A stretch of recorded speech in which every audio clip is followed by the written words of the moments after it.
Gonna be honest, I haven't been this excited about the new headset from a very long while. Everything felt a bit stale, everything a bit the same. So when Pico actually announced the Pico 4, I was very excited. And now we got it here.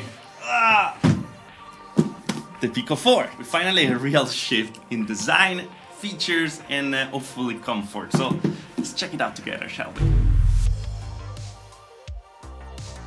Okay, here we are. So the Pico 4. And about Pico, this is owned by ByteDance, that is the same company behind TikTok, by the way, and they're investing big in VR. And you can see also we're getting very big games for the first time on the system, like After You Fall, Demeo, Blade and Sorcery. It's gonna be very interesting. The box is pretty cool, by the way. Let's get into it.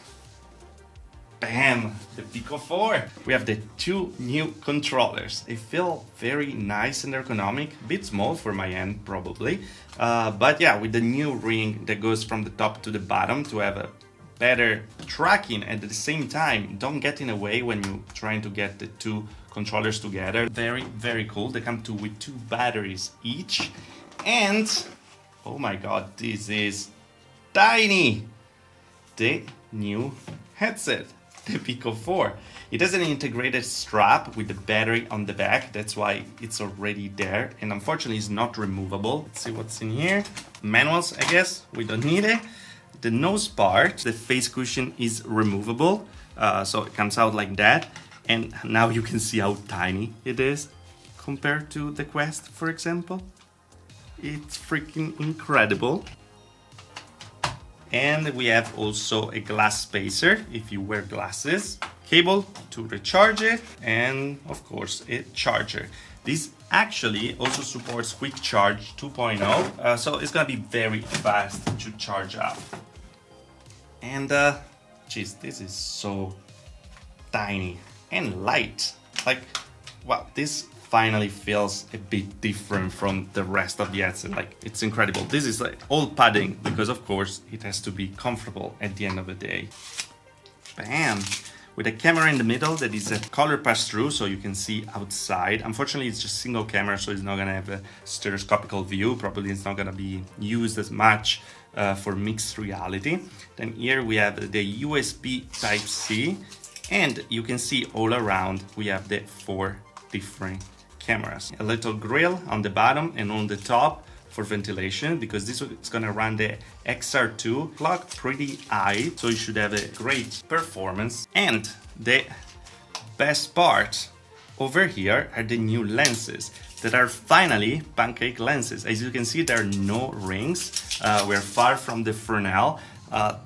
In theory, they should have a much better clarity, and this paired with the new screens that are 2160 by 2160 each eye, full 4K, it seems gonna be incredible. There's no IPD adjustment wheel because it's all made by the software. Speakers integrated. Here there's the power button, and unfortunately, I don't see it because there's no headphone jack. That's the only thing. So yeah, that's what's in the box. The two new controllers with the batteries already inside, cable and charger, and of course the start of the show, the Pico 4.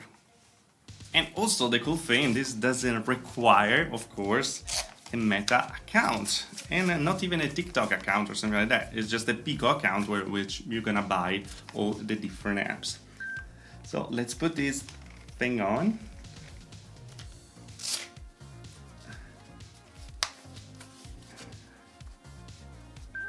Wow, this is freaking light. I can tell that I feel like the weight more in the back than in the front, and it's good because it doesn't press at all on my face. There's a bit of light bleeding from here. Maybe if I close a bit more it's gonna get better.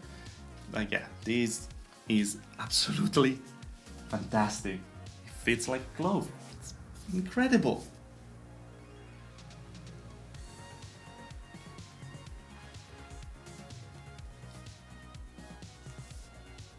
Wow, the lenses are amazing.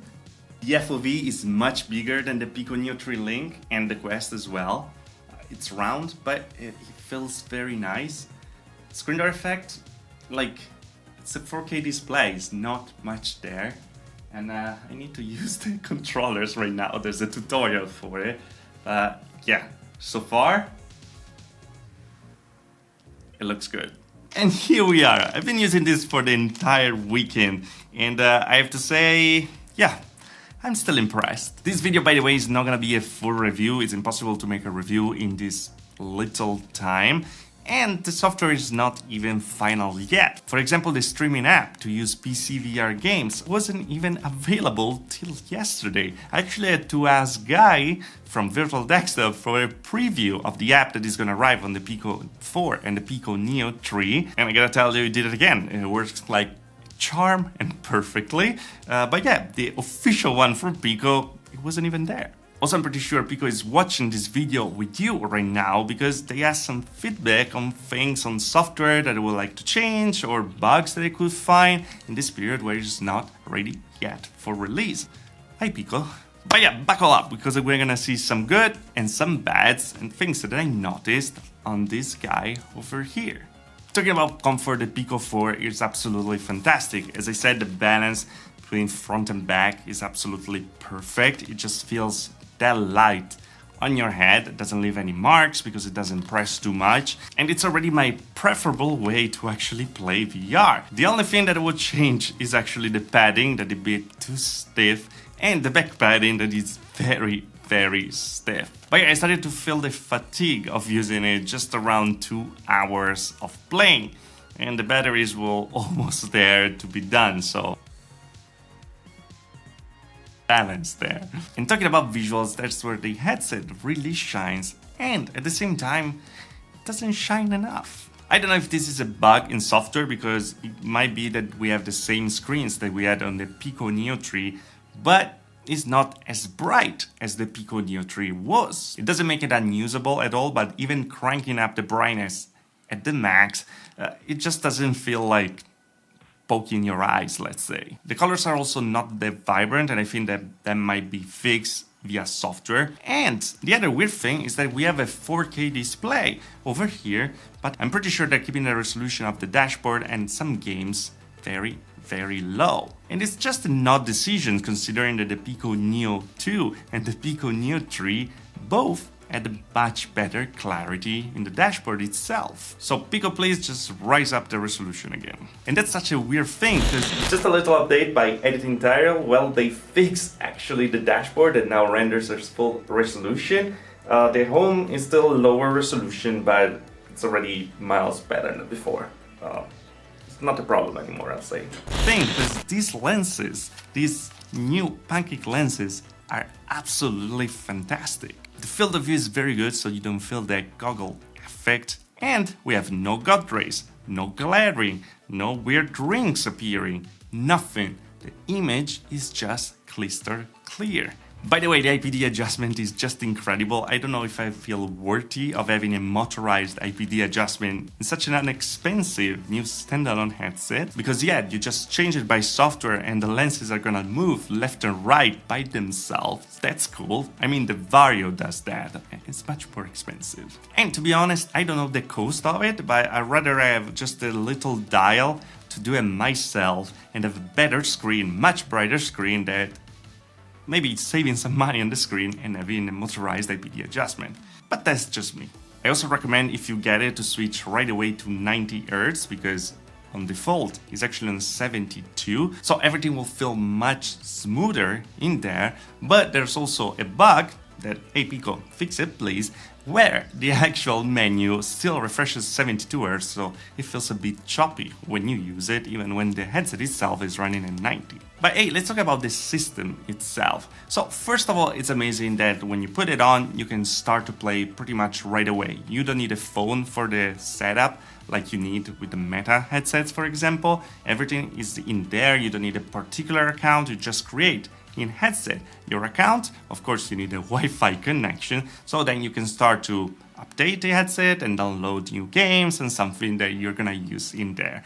The store, it's pretty good, to be honest. There are very good apps. I'm gonna put the list right now so you can see it. And from the official announcement, it seems like we're gonna get bigger games, like even Walking Dead Sentence Sinners Chapter 2. So there's already a lot to play with right now. And cool thing, it even works with side quests. I couldn't install apps, but I could use SideQuest to actually transfer files or like install APKs, because yeah, this is running on Android, again, Android 11, so you can even install 2D apps and then see them in a big screen. Oh, about the controllers, by the way, they're still very nice, and the cool thing is that on the right side we have a button dedicated to screenshots and video. You click it once, you make a screenshot, you keep clicking it, and you make a video. The video recording is amazing, 16:9 at high resolution, what you want from a headset, by the way. It's also very wide, so you can share the game very well. And nothing, I think it's just amazing to have a button dedicated for it. Oh, and I was forgetting, the vibration is actually very good. They feel kind of heavy when they vibrate. It's not like cheap vibration that you have on other headsets, like it feels legit. And about the pass-through camera in the middle over here, as you can see, is colored, so you can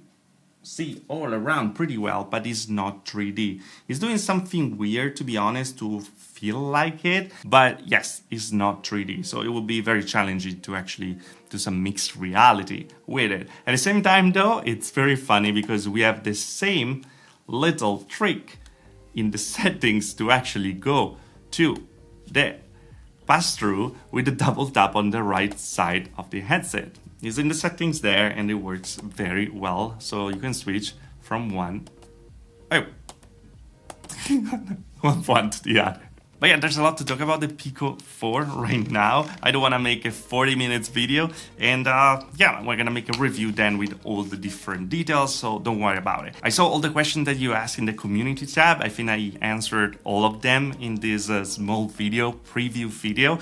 The next one is gonna be the True Lenses video, so we're gonna see it compare to some interesting headset. Stay tuned, we're gonna do more than one because it looks very good. Overall, for a first impression, what do I think? Well, for this price, this thing is just amazing. Yes, it's not that Generation 2 that we all want with a much more powerful processor and stuff like that, but this really feels like the next generation of VR in the hands, because just having something that you wear like willingly without thinking, oh, it's heavy on my face and something, it's an amazing result, and this already reaches that. Is that comfortable to wear, and you just want to use it because it's comfy.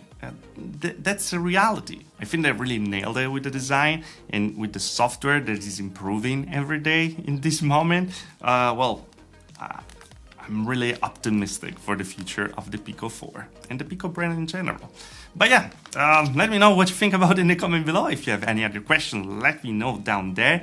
Remember, the Pico is interested in knowing feedback and everything to evolve the software. So if you have any other question, any things that you would like to change, you would like to see included, let me know in the comment below, because I have a very straightforward conversation with them. They're very open to feedback because they want to do it right. Oh, and I was forgetting, yes, you can use PCVR wireless, and of course also with the cable. You can use the link cable if you want, a USB 3.0, and with the new streaming software, you can do that.